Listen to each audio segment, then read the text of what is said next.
see it working.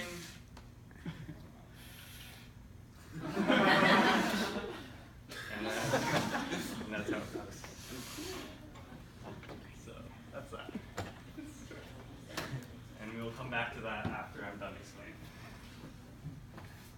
Okay. Here we go. So building the hand. So I want to say quickly that I did not design this hand. This came from a French sculptor and designer named Gaël Langevin, and he has been spending many years designing a fully 3D printable robot. And what's interesting is that he's made all the parts open source, so they're all publicly available. And so anyone like me can download it and print it. So I actually found this on the website Thingiverse, which is a platform for creators like him to upload their designs and post them. And I'm going to play a quick clip so you can see kind of how the robot works. Where's my mouse? Does anyone see my mouse? There it is.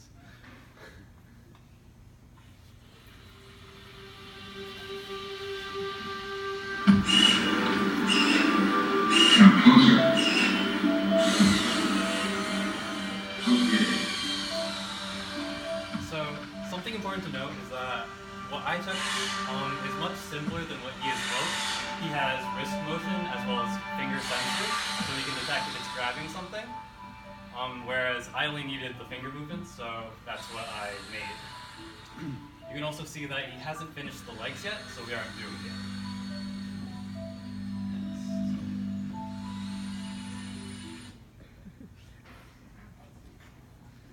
So more about the design.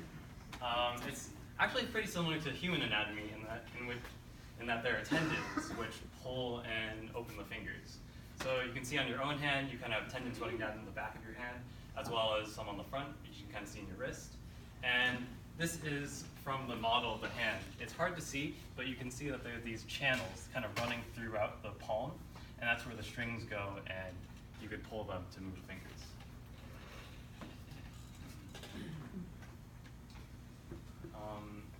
Whoops. I'll come back to that.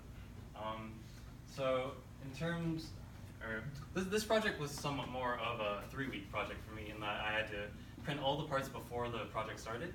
So about a week before we got started, I was working with the school 3D printer and my own personal 3D printer to get all the parts out. This was nice because I could print some of the large parts on the school 3D printer while I was printing smaller parts like the finger joints on my own. And it was many hours of printing, but they were already in time for the project. Okay, so this is where I was when I started Monday morning, the first day. I kind of set up my workspace, you can see over there, and I laid out all the parts. So you can kind of see how they would go together there. So this is when I started initially assembling all the parts. The thing about 3D printing is that it's pretty accurate, but not super precise. So there were a lot of parts I had to drill out the holes in and sand down to make sure that they fit together snugly, but could still move. So I spent a lot of time kind of putting together and taking it apart to test those tolerances, but in the end, it worked out fine. Probably took it apart around 5 or 6 times. So, for actuating the fingers, I used braided fishing line provided to me by Mr. Ross. And you can see here I put together one of the fingers, and I'm kind of actuating them with my own fingers here. So I pulled them, and it would retract it, and then I would let go and pull the other string, and it would pull it back out. With that working, I could go on to finish kind of building all the fingers, and you kind of see the progression. I got the hand, then I attached it to the kind of wrist, upper forearm, and then got the entire forearm there. You might notice that there are these little red horn things kind of coming out of the sides of the finger. And actually, what I was using for the finger joints was 3D printing filament. But what I didn't realize is that I didn't have the right width. So I was using 1.75 millimeter filament, but I actually needed 3 millimeter filament. Luckily, Xeno was able to provide me with some filament, and I could get that a couple days later. Moving on, when I finally did get the filament, I was able to kind of finish the hand and make it look complete. So you can see it looks much nicer with the joints, and I put the caps of the fingers on there so they look longer, and I also put the covers on the back of the hand, which give it some nice contours and make it look nice. And then at that point, I was ready to install the servos. So after putting the servos in, it began to really feel like an arm. Like if afterwards you'd like to hold it, you can feel it has some heft to it. So that was all built, and I was ready to kind of move on to the electronics. So the main components for the electronics are pictured here. You can see I have an Arduino Uno board. An Arduino is basically a programmable circuit board or a microcontroller, and that allowed me to kind of talk to the servos and control them. I also use an electronic breadboard that allows me to just make quick and easy circuits. I can just plug wires into ports and get circuits going. The name comes from when people used to just take screws and put them in their actual kitchen breadboards to make circuits, if you're wondering. This is the power supply for the breadboard. I just kind of plug it in on the end here, and that gives me 5 volts. Because these are 9-volt batteries, and I need to convert it into power which the servos can use. And finally, this is the servo. A servo, if you didn't know, is basically a motor with which you can kind of control where it's going. The servos I was using go from 0 to 180 degrees, which was enough for this moving the fingers. Here you can see the basic setup. So servos have 3 wires going into them. One for power, one for the ground, and then a data cable. So you can see all the servos are kind of connected to the breadboard, which has the power supply on the ends, and then they receive all their instructions from the Arduino here.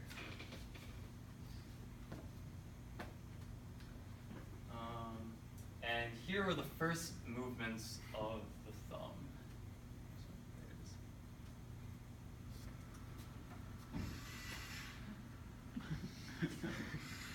So I kind of have it going on a loop, just going back and forth. That was also before I kind of knew how to use the breadboard, but I learned later on I can make it more efficient. So then, there we go. Then I was able to kind of get everything set up. You'll notice that was before I had all the servos installed, so that was kind of in between where the fingers hadn't been completely built yet. And this is the final setup, where all the fingers are done, and it's kind of the maiden movement of the hand as a finished product. You can see the setup there in real life. And then,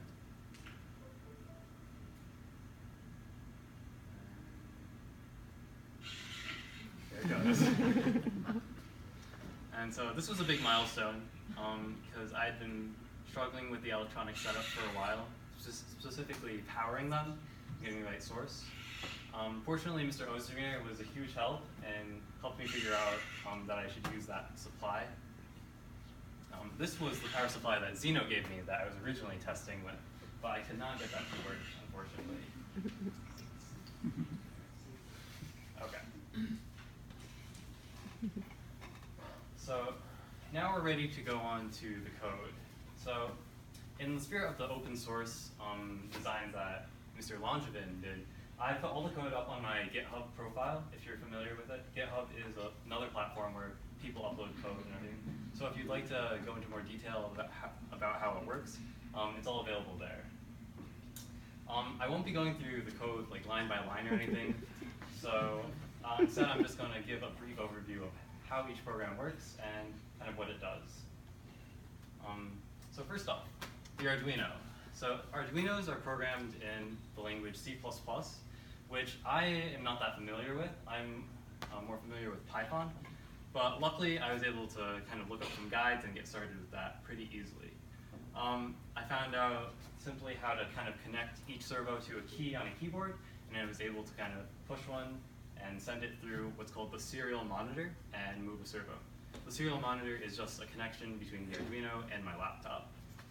And then I was able to write some Python scripts that send keyboard inputs into the Arduino, the serial monitor. Then one of the other major parts of my project, the image recognition. So I started out knowing about Python's OpenCV library. OpenCV is kind of this library with a bunch of tools with which you can do a bunch of things with images to make them simpler and break them down. So the steps for recognizing a hand are listed here. I'm going to kind of go through them and explain them. So first off, it will take an image from my phone camera, which I'll set up in a second, and then it turns it into a grayscale image. So everything is black and white and in between. Then it applies a threshold to every single pixel. So if a pixel is brighter than a certain value, it'll turn it black. If it's not, then it'll turn it white. And then you have this big black and white image. It's like this blob, which you'll see in a moment. And so it'll take kind of the outline of the biggest white blob, which is presumably your hand, and then it'll look for indentations in it. And so those are supposed to represent the gaps in your fingers. One important step is to make sure that it only counts the indentations which are less than 90 degrees, and you'll see why in a moment. So here's the program recognizing rock, scissors, and paper. And so you can kind of see the steps that it goes through. So it takes the image, and then it turns it into a black and white image, and then applies the threshold to it. And then it takes this outline, or this whole of the image. And you can kind of see how it'll look at these indentations in the whole. But because this is greater than a 90-degree angle, it won't count these. So this way, it knows that there's only one gap, so 2 fingers are up. And then you can see paper as well.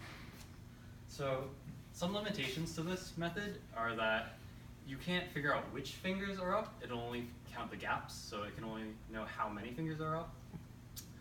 Also, you need a white background.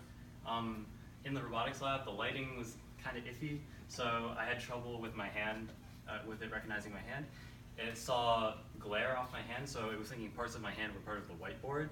So I got around that by wearing a black glove, and that made it a lot easier for it to see. Something to note is that in something like a self-driving car or something like that, you'll have many different types of backgrounds that you need to recognize a hand out of, or a person, or a bike. So this is a simpler method which worked for what I was trying to do. And finally, the main Python program. So the Python program took input from the image recognition program, kind of processed everything, and then sent instructions to the Arduino, which moved the servos. I made a simple graphical user interface as well to make it easier for people to use it, using a common graphics library in Python, and you'll see that in the demonstration. And that's essentially the entire build. So a couple reflections. I've never really done a project on this scale where I have to build something, I have to set up the electronics, and then I have to code. So this was kind of a first for me. But I learned a lot in that some of what my strengths and weaknesses were. Like I knew how to program in Python, I could do that, that was fine. But I didn't know how to set up the electronics properly. And so that's a lot of where Mr. Ozdemir's help came in. I know even working with Xeno's power supply, I had a lot of trouble. But eventually we got Mr. Ozdemir's to work. And we're still not sure why, because they should have done the same thing. But if there's one thing I learned is if you don't think something should work, but it does, don't question it too much.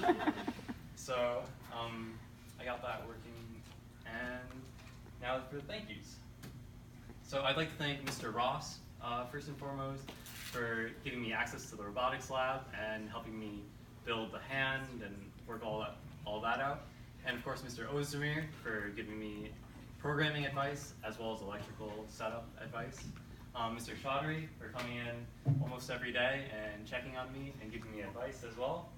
And of course, Xeno, although his power supply didn't work. And then my new best friend, Lewis from security, who let me into the robotics lab every single morning. We're friends on a first name basis now. Okay, with that, I think I'll move on to the demonstration. this to my laptop. This poster board isn't important. I just needed a white background. So there we go.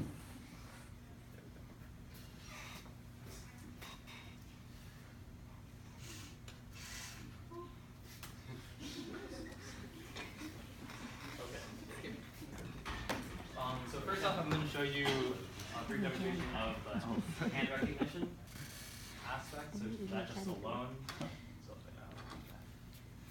So first I need to connect to my phone's camera. I'm using an app called Robotic, and that makes it easy to kind of stream the video feed to my laptop. Need the right IP address. 4.184. And once I get that going, you should be able to, oops, put an extra one in there. Should be able to kind of see, oh, camera. So there you go. It's a little laggy. And I'm going to set it up right with this whiteboard. Okay, here we go. And then I'm going to run the viewing program. So let me just drag this over. You can see, for some reason, I see scissors now, but once we get my hand in there, and there we go. Okay, let me get this glove on. And now, so put it in here. You can kind of see it's looking at it and giving you what it is. I should have taped this up. You'll notice there's this little nib on my glove. Sometimes it affects it, sometimes it doesn't. I should have taped it, but there you go. That's weird. And now I'm going to run the actual rock, paper, scissors program. Okay, initialize, and so I have made a normal mode and an impossible mode. So normal is your standard game of rock, paper, scissors. It'll take a random move, throw it out, just like playing with a person. And impossible mode is it's supposed to peek at your hand really quick and then throw out the winning move. So I'll start out with normal. There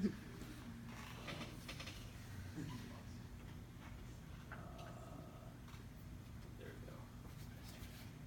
So rock, paper, scissors, shoot. Should see scissors. Says scissors. Computers also threw scissors. And I want to play again. And no one won. Yes. Rock, paper, scissors, shoot. Okay. Let's see how many ties we can get. Possible. Rock. Scissors. Rock, paper, scissors, rock. Okay, so I won one. There we go. So you can see it works. Okay, now we're going to switch over to impossible mode.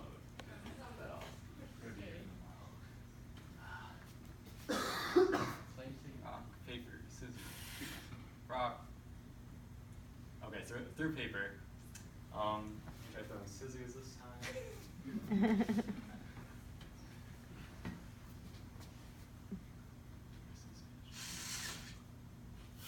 Oh, okay. So, what it's supposed to oh, wait, it did? Oh, wait, through rock, yeah.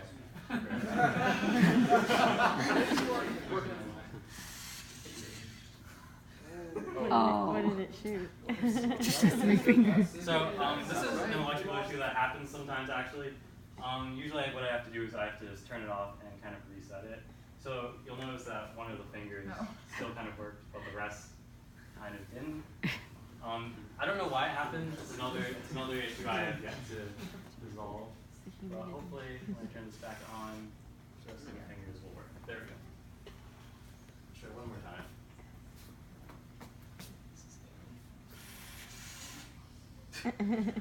So actually what it does is it kind of looks over the period of 1.5 seconds, and it's kind of continually updating. So if it doesn't instantly see what you have, it'll check in the next half second or 1.5 seconds, and then it'll switch to the right. Yeah, and so that's my project. I know there's a dinner break coming up, so if some of you want to come up and try, you're free to. But yeah, that's it. Thank you.